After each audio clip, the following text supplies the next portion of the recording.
Salamu, nimesalimiana na wanaume watu wa one town. Wapi?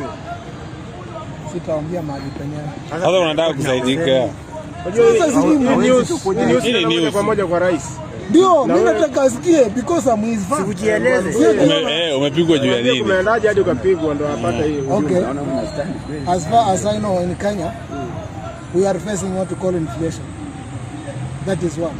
Second, watu wote tumefinyika about that, si ndio? So watu wote wako against President Uhuru,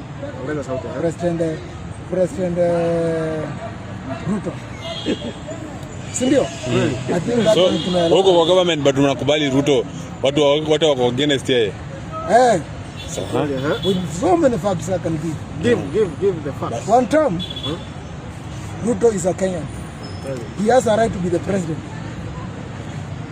Ulisani kila swali sasa. What has happened to you? Unafanana hivyo kwa nini? Jieleze what has happened. Mambo ya tuta. Where? Ilianza aje mpaka ukapigwa? Okay, mambo ya City Stadium basi. Mimi ni member wa bunge City Stadium, hata hapa wanamjua. So why mbona umepigwa? Okay. Huwezi pigwa tu kusema tuta. Watu wa tuta mbia wako. Mimi hata ni mtu atu. Okay. Fanana hivyo.